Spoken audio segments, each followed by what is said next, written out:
So we talk about a lot about the key U.S. pro hockey players that paved the way for the current success in 2020.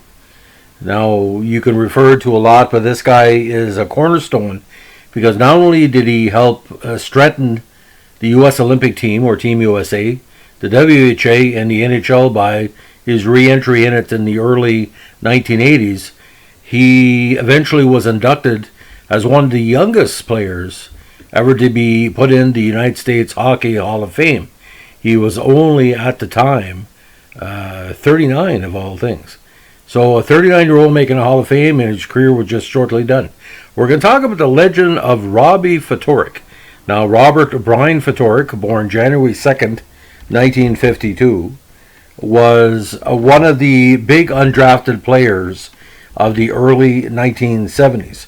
Now, he played for 3 NHL teams and was part of the jump to the WHA for the Nordiques in the early 80s. Now, he first came into prominence in 3 major tournaments as a peewee at the 62, 63, and 64 Quebec International Peewee Tournament. Now, he represented a team out of Boston because he was born in Needham. Now, he later played on the 1972 United States Olympic hockey team that won the silver medal at the 72 Sapporo Olympics. Now, why was he selected for the squad? Well, in Needham, he put up some very impressive numbers with their high school squad. Now, in 1969, he had 74 points in 18 games, but 1970 is one of the biggest high school totals in Massachusetts history. In 23 games, he had 54 goals and 64 assists for 118 points. Now, he graduated to the Halifax Olympics of the Maritime Junior Hockey League, or what was considered a Maritime Junior League at the time. With Halifax, he had 60 points in 28 games in the regular season and another 24 points in the playoffs. Now, in 1972, he spent most of his year internationally with that overachieving U.S. squad, and that team in 51 registered games, he had 72 points with 25 goals. He was sort of like a Bob Gainey meets Steve Shutt, very good on the offense, very good both ends of the ice on defense. Now, in 1973, the Detroit Red Wings took a chance on him. He had the majority of the season with the Virginia Wings of the AHL, where his rookie campaign, he had 59 points in 55 games, and he had a cup of coffee with the Red Wings at 3 games. 74 with Virginia at 24 goals in 65 games at a point-a-game pace. Eventually did play with Detroit that year, scoring his first 2 goals of his career with an additional 5 assists for 7 points in 12 games. Now, 74-75, he made a jump to the WHA, and he was a top player of his age group for the Phoenix Roadrunners for 3 seasons, and basically was the face of the franchise. Over 3 seasons, he scored 300 points in the regular season and was averaging between 35 and 45 goals for each of the campaigns. Best season was 1977, when he had 117 points, including 46 goals. Now, with the Stingers in 78, he almost had 60 goals. He had 59 goals, 50 assists for 109 points. And the last year for the Stingers, he had 39 goals and 77 assists for 116 points, including 5 points in the playoffs. Now, with the WHO, this was the big mistake that happened. The Whalers own his rights. Now, he was traded to the Roadrunners.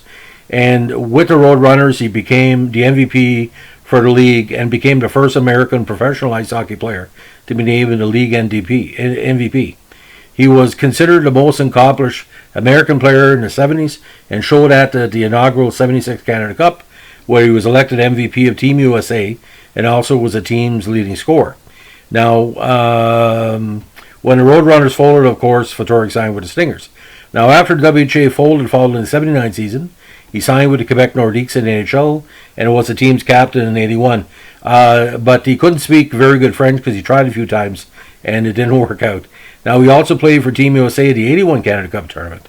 Now, in 82, Quebec was rebuilding. They decided to trade him to the Rangers, where he joined him in 82, and where he played through the 85 NHL season, and where he's finished his NHL career.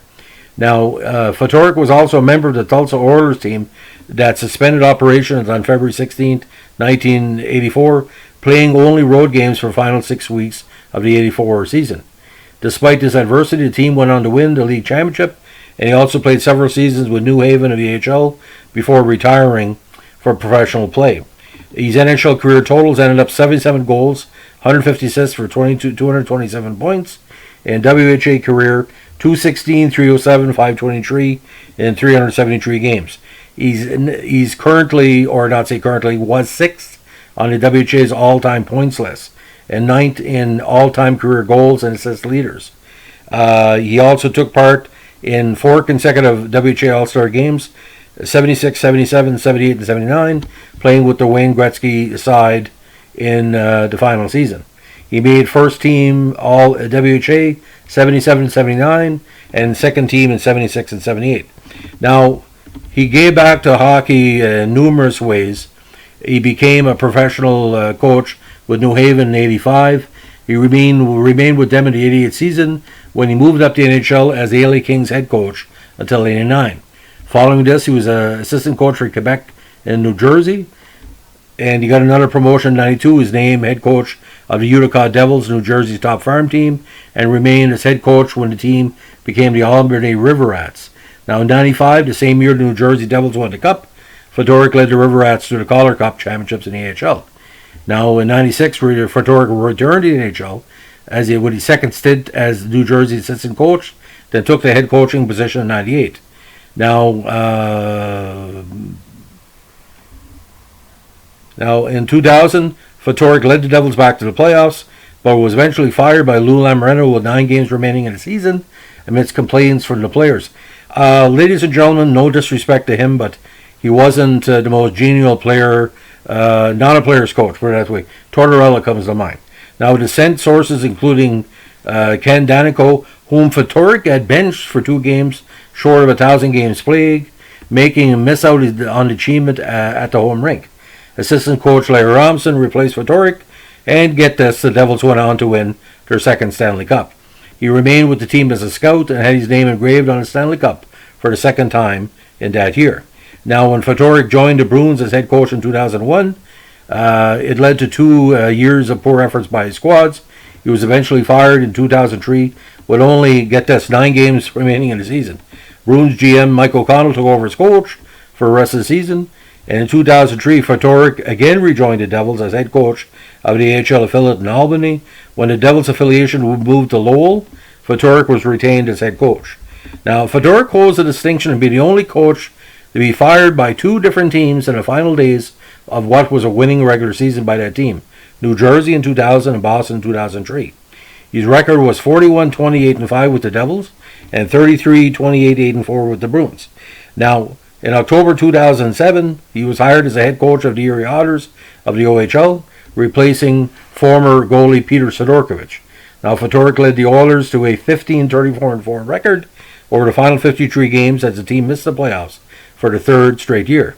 Now, in 2009, the Otters returned to the postseason as they improved the 34-29-5 record. Erie, unfortunately, was eliminated by the London Knights in the first round, and the next season, the Oilers made their second straight playoff appearance in 2010 as they had a record of 33-28-7. Erie was eliminated in the first round again as the Windsor Spitfires swept them in 4. The Oilers improved their point total further in 2011, winning 40 games and getting a 3rd straight postseason appearance. Now, Erie took the 2-time Memorial Cup champion Spitfires 7 games before being eliminated. In 2012, Ftorek and the Otters had a terrible season as the Otters dealt with a rebuilding roster after losing many stars of the previous years, ending the season with the OHL's 3rd worst seasonal record by a team in its history at 10-52-6. On November 29, 2012, the Otters announced that Ftorek had been let go.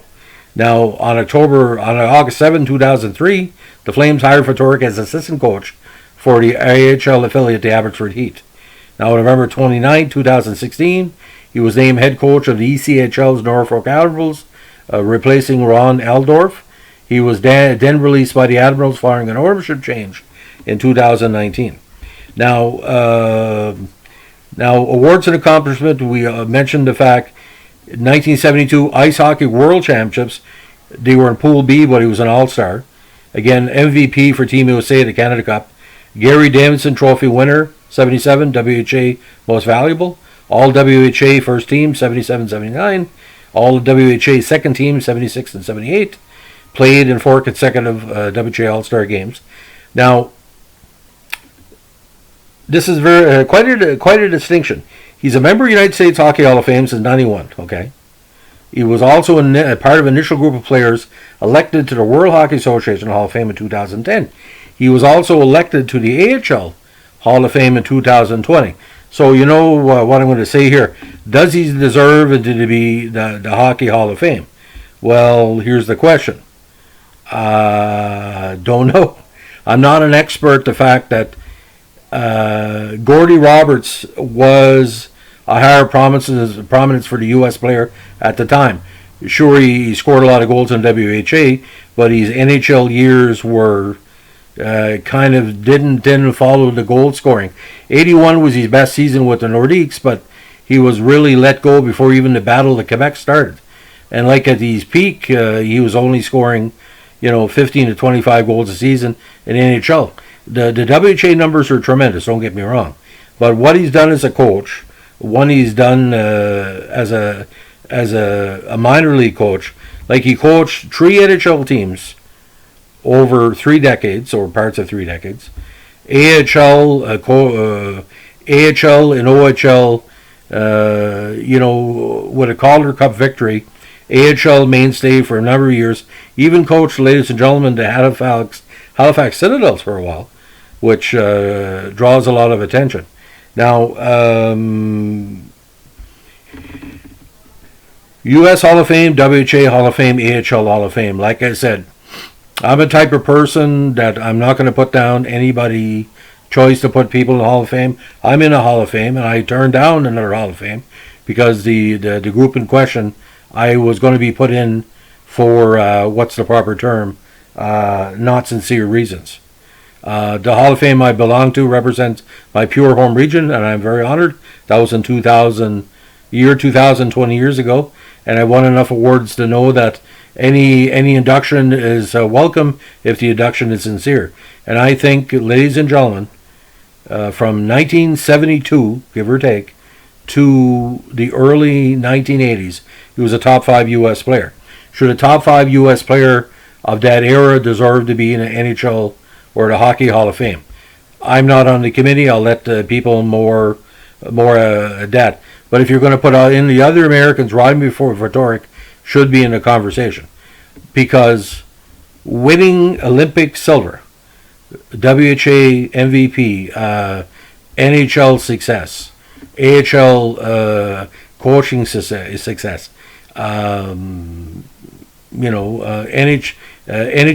AHL championships. It's arguable. So, but Ftorek had his way with his style, and either you liked it or you didn't like it. It's like Tortorella. Now, was he the smartest player on his team from a standpoint? I've heard that many people feel that if he was a little bit different personality, he may have stayed longer in Quebec, may have stayed longer, in the NHL. But I guess he was difficult to get along with because every personality doesn't blend. But the numbers are there, ladies and gentlemen. When you score nearly 60 goals for a major league team, like Cincinnati was a really good team in 78, and he had 109 points. I mean, he's got to have some talent someplace. We thought he was going to do better in the NHL. I thought for sure. But the thing is, can you imagine Robbie Ftorek in a Battle of Quebec brawl against Montreal? Of course not. Maybe that's what he traded him. Maybe it was a good trade. Maybe the Battle of Quebec started when Quebec unloaded him because he wasn't the type of player that could handle that, that aggressivity. Listen, 82, 84, 85, 87, the Battle of Quebec in 93. Do you see Robbie Ftorek in the corner beating up somebody or, beaten up by somebody else? Of course not. So he was just, he was an American player that right place, right time, and the right results, and there you have it. But like I said, I don't think the fan club of Robbie Ftorek is there enough to get him to the Hall of Fame, but you never know. I mean, certain players got in. Did I think Dick Duff was going to get in? No. Did I think Guy Carbonneau was going to get in? No. Because I figured, too many Montreal Canadiens in there. Look at the Toronto Maple Leafs that got in that didn't deserve to be there. Just a matter of conjecture. Anyway, Robbie Ftorek, for me, he's a top 10 American player of the 70s and 80s, and that's more than proven. Have a good day. Bye.